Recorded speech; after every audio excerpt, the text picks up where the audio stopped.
After keeping Kenyans waiting for almost a month, the President and his deputy have finally unveiled the list of men and women who, if approved by the National Assembly, will be the chief accounting officers in the ministries established in the Jubilee government. I think you can start. The list of 26 Principal Secretary nominees was unveiled just 2 days after High Court Judge Isaac Lenaola dismissed the petition filed by the Confederation of Kenya Consumers (COFEC) seeking to nullify the entire process of interviewing and shortlisting the nominees. Mariam El-Mawi has been nominated to take charge at Ardhi House, while Dr. Wilson Songa has been identified to be the Principal Secretary in the Industrialization and Enterprise Development docket. Josfeta Mukobe is the Principal Secretary nominee for the National Coordination Portfolio, while the Kenya Power Managing Director, Engineer Joseph Njoroge, has been earmarked for the Plum Energy and Petroleum docket.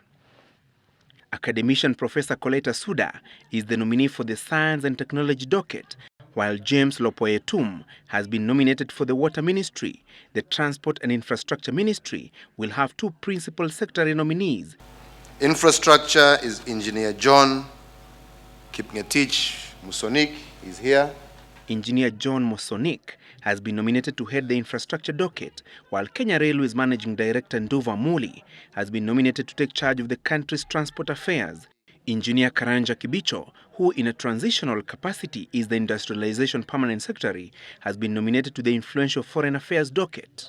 The Ministry of Devolution and Planning has 2 Principal Secretary nominees. Devolution will be John Conchella. Is here. Matters of devolution have been entrusted to John Conchella, while Engineer Peter Magiti has been nominated to the National Planning docket. The Principal Secretary nominee for the Sports, Culture and Arts Ministry is Patrick Omutia, while Labour Affairs will be dealt with by Ali Nur Ismail. The Principal Secretary nominee in the Ministry of Education is Dr. Belio Kipsang. Dr. Kamau Duge is the nominated Chief Accounting Officer at the National Treasury. He is one of the technocrats who served under President Kenyatta when he was the Finance Minister in the Kibaki administration. The men and women that I now present to Kenyans are professionals with a proven track record and who have greatly contributed to the development of this country.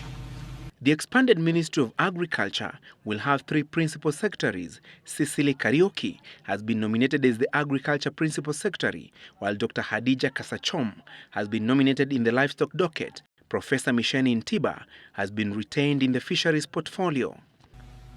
Interior will be Mutea Iringo. Is here.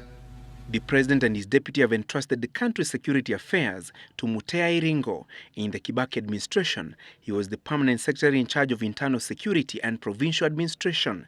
The Defense Ministry Principal Secretary nominee is Ambassador Monica Juma. She is Kenya's ambassador in Addis Ababa, Ethiopia, and the country's permanent representative in the African Union. The Commerce, Tourism and East African Community Ministry has 2 Principal Secretary nominees. The Commerce and Tourism docket's Principal Secretary is Dr. Ibrahim Mohamed. Mwanamaka Mabruki has been nominated to the East African Community portfolio.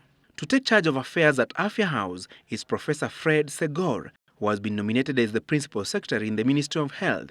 Kenya Tea Development Authority boss Joseph Tiampati has been nominated to the Ministry of Information and Communication. Environment and Natural Resources will be Richard Lerisian Lesiampe. I saw him, he's here. Richard Lesiampe has been plucked from the country's largest referral hospital, Kenyatta National Hospital, and nominated to the Ministry of Environment and Natural Resources.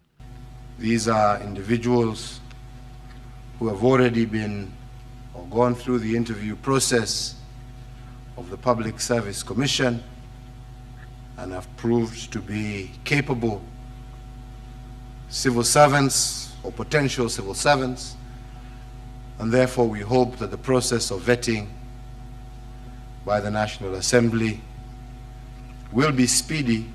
The 26 nominees were picked from the list of 66 submitted to the President by the Public Service Commission. After an extensive interviewing process, the Ethics and Anti-Corruption Commission had raised questions on the process of nominating the Principal Secretaries claiming that some of the nominees had integrity issues. The anti-graft body also claimed that several highly qualified persons had been left out in unclear circumstances and is keen on raising the issues at the parliamentary level when the nominees appear before the Appointments Committee for vetting. The President has termed the Principal Secretary nominees as accomplished professionals who fit the bill for appointment into the respective ministries.